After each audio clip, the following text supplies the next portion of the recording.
Welcome to the Edge Insider Podcast.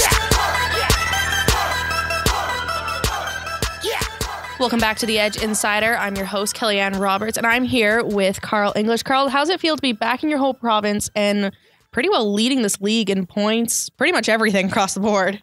It's great. It's great to be home, first and foremost. It's great to be with friends and family that's been following me for years. And now to get a chance to see me play. A little bit added pressure, but it's a good pressure, I would say. And just the support in the community and from the fans, it's been tremendous. I didn't think it'd take off as much as it did. I had in the back of my mind, obviously you wanted to. And the reception and things we've been getting, especially at home, has been amazing. Talking about the fans here, it must be pretty cool to see so many people with your name on the back of the jersey. You probably saw that elsewhere, but for it to be in your home province, what's that like to come out to the court like that every night? It's great. I mean, I think my family are enjoying it. I'd say they're really enjoying it. For me, it's normal. I mean, you know, I've played in some really big arenas and, you know, led a lot of teams when I'm in Europe, but it's like my career has been reborn again now that I'm back home, and it's like everybody here thinks I'm playing basketball again for the first time in a long time, but I've been taken away. That's why I try to give back as much as I can and in the community and just show my appreciation and signing autographs and taking pictures and doing whatever I can to keep them happy. But to me, it's been amazing. How did you end up here with the Edge? Because for a long time, people figured, you know, Carl's going back over to Europe. There's no way he's playing here, and now you're here and you're dominating. How did that all happen? I had a couple of things in Europe that if it had to fall through, I wasn't going to say no. I was getting a fair amount of pressure from my kids. I kind of knew that they didn't want to go. And last year was the first year I started off in Spain, got bought out, went to Germany. I saw them a few times in between, but it was the first full season that we were apart. And I told them we would never do that again. So, and when it came down to it, when they're involved in their activities and, you know, you ask them the question, are you ready to go?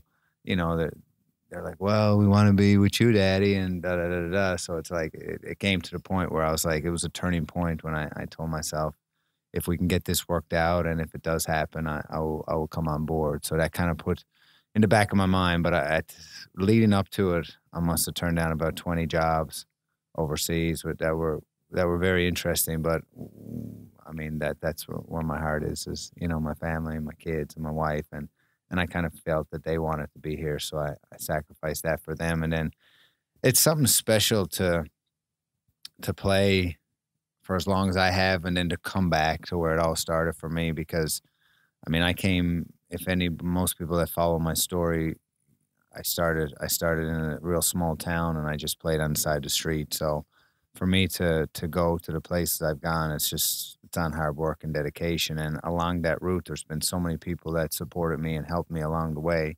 And now for it to come back in a full circle to where it all started for me, it's just kind of like a thank you and you know, more so like, okay, he's back, let's follow him, let's see. And, you know, and it always helps when you go out there and play well. I mean, that puts the icing on the cake. So I want to keep doing that, and I want to be the best I can be and help this team win in whichever way we can. And our goal is a championship to bring to the city. And I think the place is rocking now, but I think as the year goes on more, I think the support is just going to keep growing. Did you ever imagine your career coming back here to Newfoundland? Not a chance in the world, no, because I knew obviously this is where I come every summer and this is my home. It's always been my home, and I've always been a proud Newfoundlander. And even when I was with Team Canada, it was Newfoundlander first. And it's the same thing when I've been overseas and been in Europe for, you know, the 15 years. So first, when you think about, is there ever going to be a team like that's, you know, and then, okay, I would never play in the NBL Canada unless it was in Newfoundland, you know, so all these things happen, and I guess they happen for a reason. And I mean, I'm happy, to be honest with you. It was one of those decisions where you're like, oh, do I really want to do it? So for weeks I was going through the positives and the negatives and this and that and this and that. And, you know, and then it comes down to the point where you're like, okay, let's make this happen. And then when I start to do something, I've always been a person, if I'm going to do it, I'm going to give 110% or I'm not going to do it. So that's what I've kind of approached this here. And it's been amazing to be at home and sleep in your own bed and look in the audience and see probably 60-70% of people you've seen somewhere along the way, or my kids' friends and their parents. And there's been so much support, and for me that's really, really special. What's that been like for your kids to be able to be here and watch you, but have their friends with them and their parents' friends, and probably go to school and say, like, my dad played last night? Well, I think they're enjoying it. I mean, they've never missed any of my games, right? So they've always had that, and they've always had that kind of spotlight on them. But now it's like you said, they're with their friends, and I took my son's hockey team down last week, and these type of things. And my daughters are having a ball there. So I think they like it. They like it a lot. Like, they come back from school some days, and the teachers give them pictures when they were in the paper and things, and they're like, my daughter's like, oh, I'm famous, So they're really enjoying it, but they know I'm super grounded, and I don't even read the papers. I don't read none of that stuff. So for me, it's more so, I'm super old school in the way I do things, and the way I train, and the way I prepare, and the way I focus. So they kind of rub off on that to me. Well, daddy's not making a big deal out of it, we're not going to make a big deal out of it, kind of thing. So but for me, it's more, like I said, the support in a town that's supposedly a hockey town, which I've been arguing for a long time, but it's it's been tremendous. And like I said, we can continue to grow, and also grow across Canada, because I think this league can grow to the point where it can be a lot better. And I think if we do that, it'll be great to play in Canada. That's what the main goal is. So your son's playing hockey here. You must get to take him to practice now. Is that a little different than maybe taking him to the basketball court? He plays a bunch of sports, but I enjoy watching kids play sports because it's for the pure enjoyment of playing the sport. So when I sit down and I watch their hockey game, like he'll have 2 games this weekend, and I just feel so free and so happy watching that because there's zero pressure.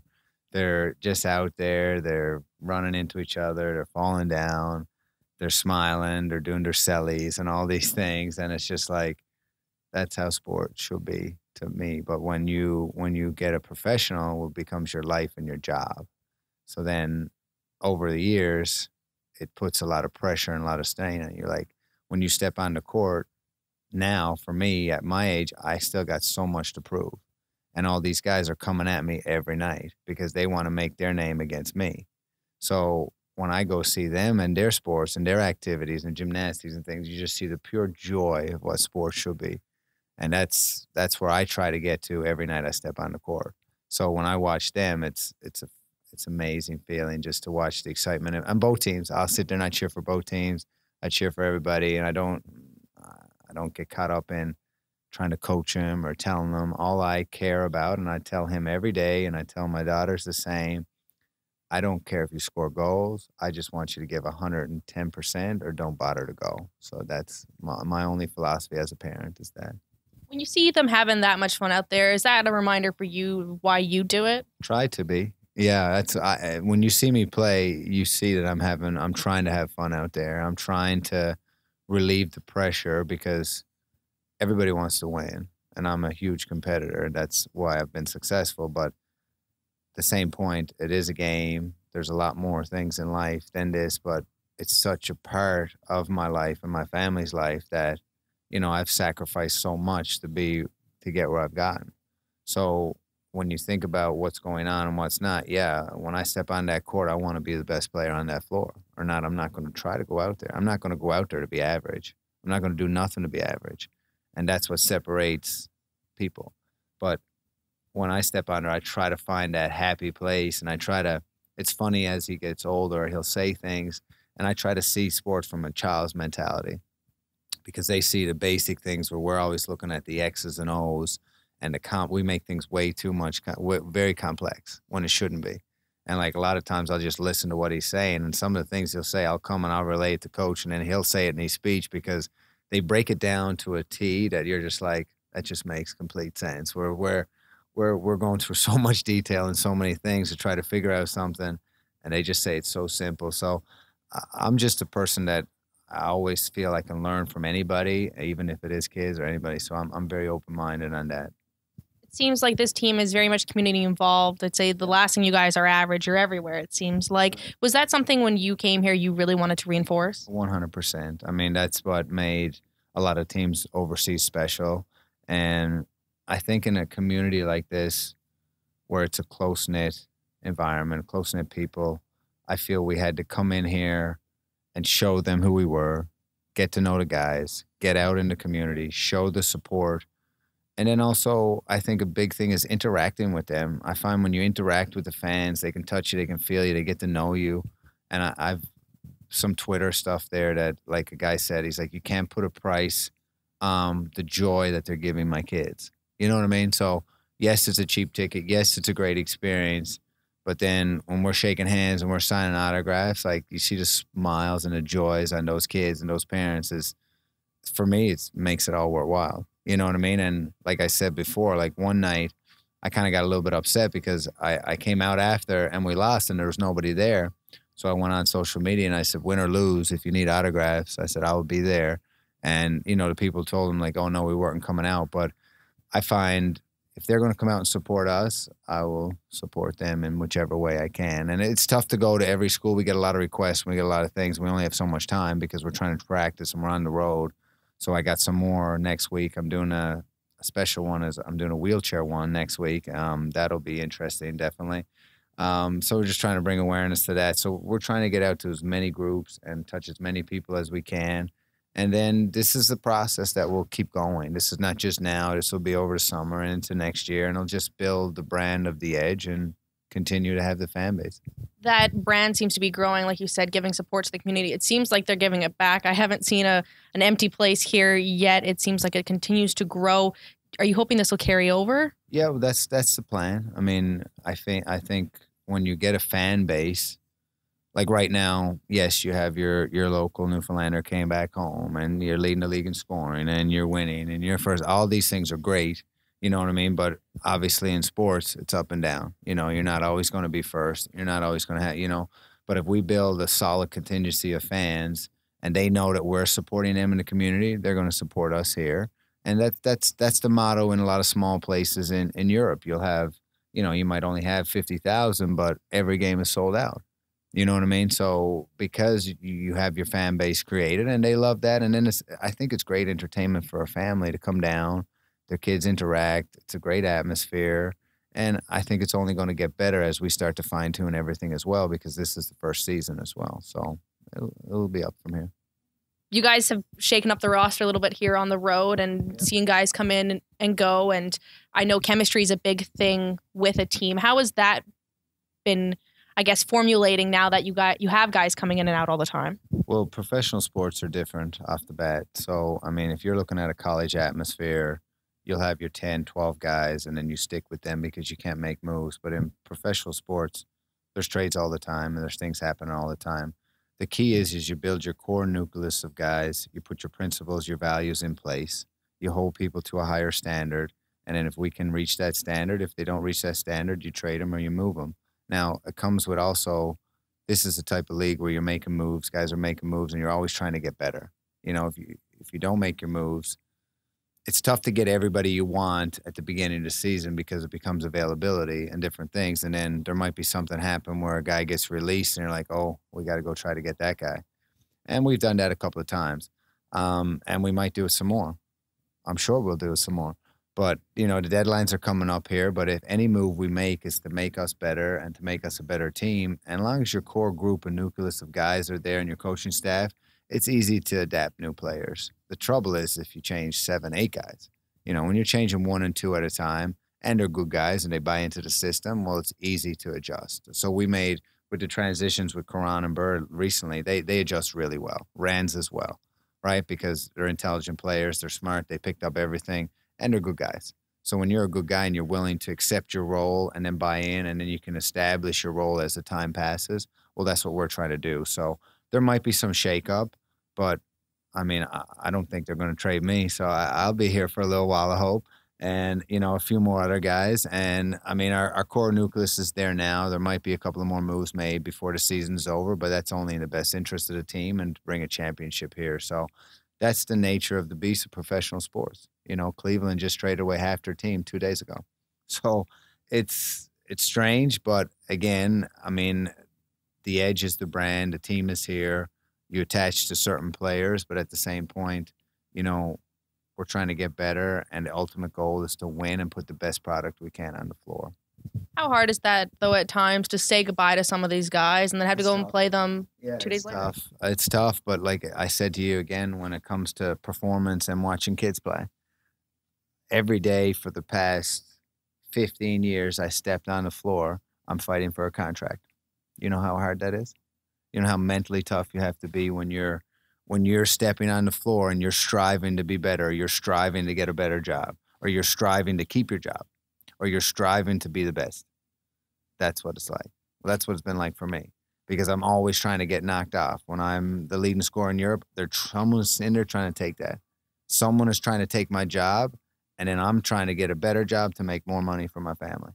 And that's professional sports. Even at the top, you don't think people are coming at LeBron James, Kevin Durant, every night. That's just sports, and that's the nature of the beast, and that's survival of the fittest.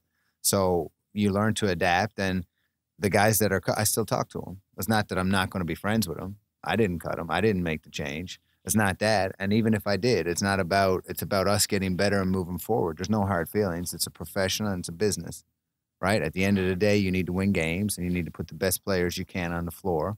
And then the way I always approach it is I got to prove myself every time I step on the floor, so then you don't want to trade me or you don't want to cut me. And that's how I've always done it. Can you explain to people how tough that is, though? A lot of people can't grasp that, you're on this team, but that doesn't necessarily mean you'll be here next game. Your contract is kind of up in the air. But that's sports, right? Like, nobody's safe. And that's the difference. That's why everybody's not athlete. That's why everybody's not athlete. Aside from the physical point of it, you'll know, I've been around for so long, but there's guys that'll be an amazing, amazing athlete, and you're thinking, well, how didn't he make it? You know what I mean? Or like they're just not mentally tough. It's a very tough business to be in, and it's not cut out for everybody. When parents look at it, yeah, I want my kid to be a superstar. There's a lot comes with that, right? There's a lot comes with the fact that someone is trying to knock you off every day. And if you're not ready to perform, or you're not taking care of your body, or you're not doing the things to get you to the top, someone's going to steal that from you. So it's a different mindset to the fact of, and it's on every level. I'm not saying that, like Kobe Bryant, for instance, Michael Jordan, people come at those guys for year after year after year. So if they don't train and they don't get to the level that they need to get, someone's going to take their crown. So it's on every level, even in college. And even high school. It's on every level, and that's what makes sports competitive. The best will rise to the top. The crown this year, ideally would be a championship. Did you ever imagine this team would come in and, for so long was the underdogs and underestimated, but now you guys have proven that you're a top contender. Do you think that there's still the possibility of another team coming up behind you and Yes. coming from behind? Always. There's someone it just goes back to what we were just talking about. Everybody, if we make moves to get better, or we're dominating the league, other teams are going to make moves to get better to fight for that. So we're actually chasing London. London won a championship the last 2 years, and we feel we can take that from them. Now, Windsor just made a couple of moves, and they played real well the other weekend. Now, on the east side, I mean, Moncton, Halifax, Cape Breton, they're all good teams. So, no, I feel nobody's safe, and with basketball, it's a game. I mean, you could have a bad series and you're done. So our goal is not to peak right now. Our goal is to be the best we can in April, so that when it's championship time, we can fight for that. That's my goal. I said that from day one. I wouldn't have it any other way. I'm not saying I'm going to bring it. That's what I'm trying to do, and that's what we're fighting to do, and that's what we're working every day for. So that's our main goal, and obviously the more support we have, and I picture this place in April, we're going to open up everything and have 7,000 in there and the place be rocking. I think that's going to be a huge advantage. So our goal right now is we want home court advantage, because I can't see anybody beating us 4 times here. That's just my feeling. Going back to these past 4 games, or the last 2 even with Windsor, the first game seemed like you guys had your confidence shaken a little bit there. A fairly big deficit at one point to come back from. Yeah, I mean, they came out, they hit us in the mouth, and we didn't respond too well. We got to do a better job of getting up for games better. I mean, I find we bounce back. When we make adjustments, we're really good. But we can't come out and let these teams get us down from the beginning, and you're coming back from 20 points, which is extremely hard. And we've done that a bunch of times this season, but it's really difficult. You can't let that happen. So we're doing a better job there now, working on our defensive principles, putting rules in place to where no matter who we're playing, that's in place. So it shouldn't change no matter the night in who we're playing. So I think that'll help us better on the defensive end, not to let those leads get so large. And then our offense, we're an offensive-oriented team, obviously. And, we play up and down. But at the end of the day, if you want to win, you got to play defense too. Thanks for joining us today. We'll be back with assistant coach Stephen Marcus next. The Edge Insider Podcast. We'll be right back. We are Imaging by Guido. We are an entertainment marketing production house. We are a collective of audio, video, graphic, and web designers. We make radio ads, TV ads, web videos, graphics, and website design and creation for sports and entertainment events. See our work and make contact at ibgrocks.com. Affordable creative marketing tools. We are Imaging by Guido. Welcome back to the Edge Insider Podcast. Welcome back to the Edge Insider. I'm here with assistant coach Stephen. Steve, I don't know which one you prefer. Steve's fine. Steve, how does it feel to be a part of the Edge organization? Let's start with how you got here, because you're from Boston originally. Yeah, sure. So do I take the mic? Okay, great. So originally from Boston, Springfield, Mass. I went to a school called St. Bonaventure University in upstate New York. It's a Division I school. I didn't play. Wasn't good enough to play, but I was a student manager. I learned under Coach Mark Schmidt there. Upon graduation, I went to go work for the Boston Celtics for 2 years. I worked a lot with their D-League team located in Portland, Maine, the Maine Red Claws. Spent 2 seasons with them. Last season was at NC State as a graduate assistant, worked under Coach Mark Gottfried and Coach Dunlap. And then this past summer, did a ton of work with Adidas and their NBA and WNBA marketing and clients. And then when Coach Dunlap got the job in, I believe it was September, October, he gave me a buzz and said, "Hey, want to coach? Come on up here and let's get the band back together." So that's how I kind of ended up in St. John's, and I'm happy I'm here. So you left Adidas and the WNBA to come to St. John's, Newfoundland. I did. So I knew that I had done a lot of work with Adidas in the past, and I've always wanted to coach. And the opportunity with Adidas, it kind of gave me, I was around NBA and WNBA, or NBA and WNBA clients, but I missed that game day feeling. There's nothing rivals that. Practice is great and the lead up to the games is great, but on game day, that feeling you get in your stomach, nothing beats that. And I missed that this summer with Adidas. And when Coach offered me the opportunity to come up here, I had to jump at it. So what's it been like to be a part of a team that's just in its inaugural season, like first time out of the gate here in St. John's for professional basketball? What has that atmosphere been like? It's been wild. When Coach called me, I can remember where I was. I was driving, and he said, "Hey, we're starting up a team." And I was figuring, okay, we'll have a full year to, get players and lay the groundwork. And he was like, "No, we're going to start, we start November 1st. And I was like, "Well, do we have any players signed?" He said, "No." I said, "Well, do we have a team logo?" He said, "No." I said, "Well, what are our colors?" He said, "Oh, we don't have that either." I said, "Okay, JD, you're not giving me much to work with." So I literally went into my contacts and I sent out 25 to 30 texts to players that I had known, that could be interested in playing. I said, "Hey, Steve Marcus, blah, blah, blah. We're putting together a team in the NBL Canada." And everybody's question back was like, "Well, what's the team name? Can I do some research on the team?" I said, "Well, there's nothing to really do right now." So that part's been difficult, but it's just been cool to see the groundwork that we've laid and that everybody in the front office had laid, and to get where we are now at 16-9 on February 8th or February 9th, whatever we are. It's been pretty cool. In terms of getting guys to come here, you mentioned they were looking for a team name, team logo. Were any of them like, where is St. John's, Newfoundland? Yeah, a ton of them had asked that actually. When Coach called me and offered me the position, I went home and I brought up on my computer St. John's, Newfoundland, and I was like, holy smokes. Like, I can get to Dublin, Ireland faster than I can get to Boston. Like, that's wild. So a lot of the guys had no clue where St. John's was, but the thing that we kind of pitched to them was, you're still in North America. They still speak English. You're not in really a foreign country, like if you were in parts of Europe or playing in Asia or South America. So I think that was a recruiting tool that we used to our advantage. Pitch them out when we're pitching players. This is a cool little city. We're the main ticket in town with hockey not being here anymore. So come up and be part of something great in our first season. What have you taken from it so far? How have you interacted with the city? I love it. I think on game days, I try to, every day I walk on game days, I walk to the arena. I try to go a different way every day or every game day just to see what the little side streets have to offer, or the main drag downtown has to offer.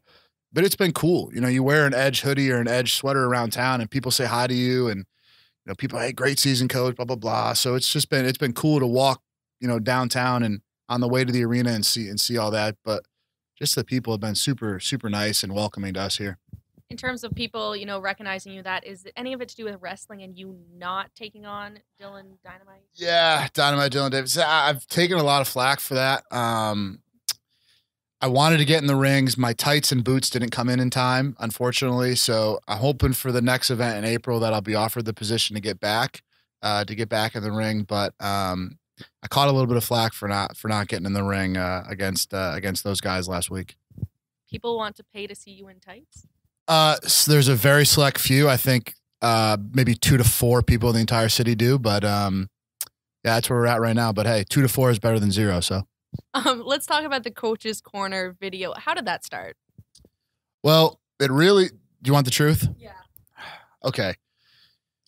It really started because our other assistant coach, Doug Plum, didn't want to do it. So it kind of got dropped onto me. You weren't their first choice. No. And it hurts me to say that. It really does, that I wasn't the first choice to do it. But I think I've done a pretty good job doing it, filling in. But, I wasn't the first choice. But hey, story of my life. Never been the first choice. So what are you going to do? How is that interaction with Doug?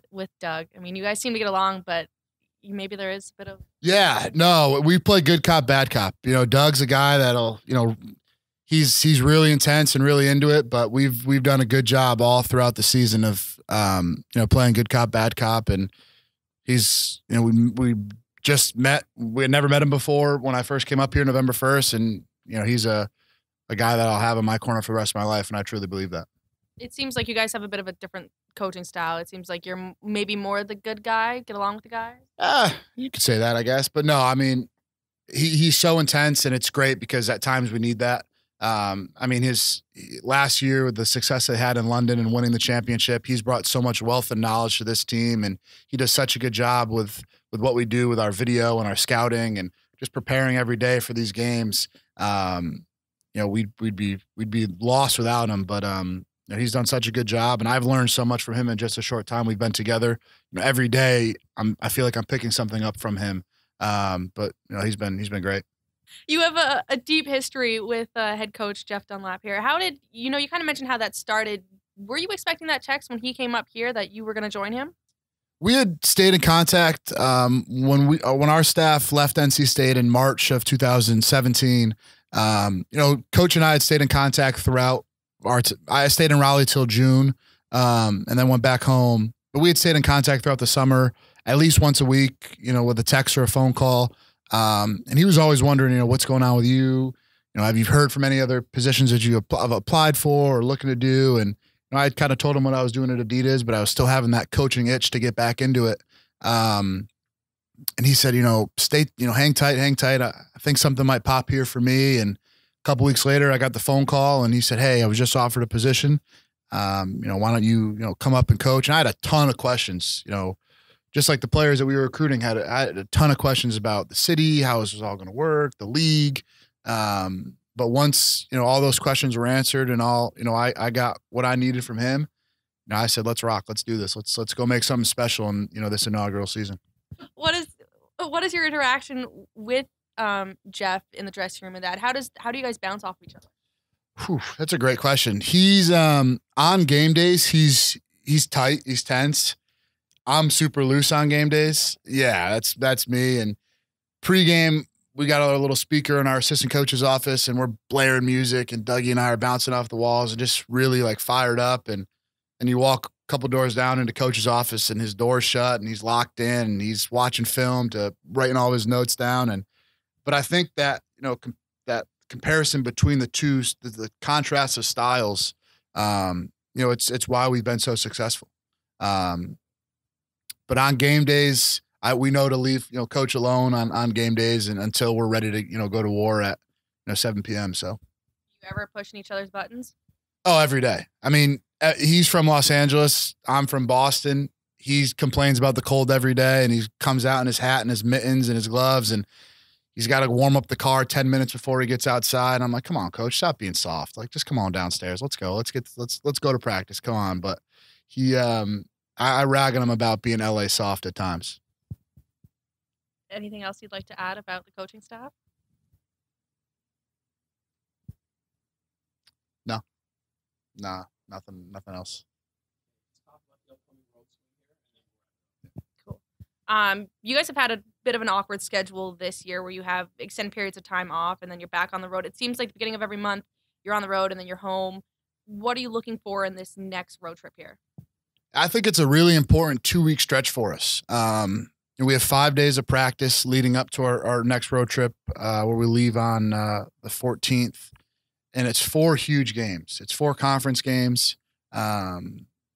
It can really, this can swing our season one way or the other. And we've kind of been harping on our guys that this 2-week stretch is probably the most important 2-week stretch of the season for us. It's always tough to win on the road.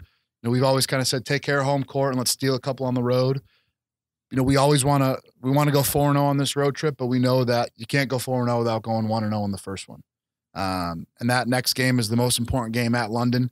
The defending champs, the championship of this league still runs through London, Ontario. And, we want to dethrone them, but the most important thing for us to do is to get that one next Thursday night. And, that's kind of what we're doing to build up for that. But this next road trip is huge for us, and can really, jet us towards the playoffs with how we play in these next 4 games. You guys sit 1-2 in the standings, and it's been a back and forth. Do they have much of a home court advantage? Is it like it is here at Mile One? Yeah, I mean, the Budweiser Garden's a great arena. They have great fan support. We've had 2 awkward game times there. I think it was like a 2:00 tip, and then it was a midweek game. So the crowds haven't been too crazy. Nothing like Mile One. I still stick with that we have the best home court advantage in the league, and the fans have been great for us here. It's a bigger arena. It fits about, I think it's 10,000 people there. But no, the fans here at our home arena in Mile One nothing rivals that in this league, and I truly believe that. That's the Edge Insider for this edition. We'll be back during the next homestand. Thanks for listening to the Edge Insider Podcast.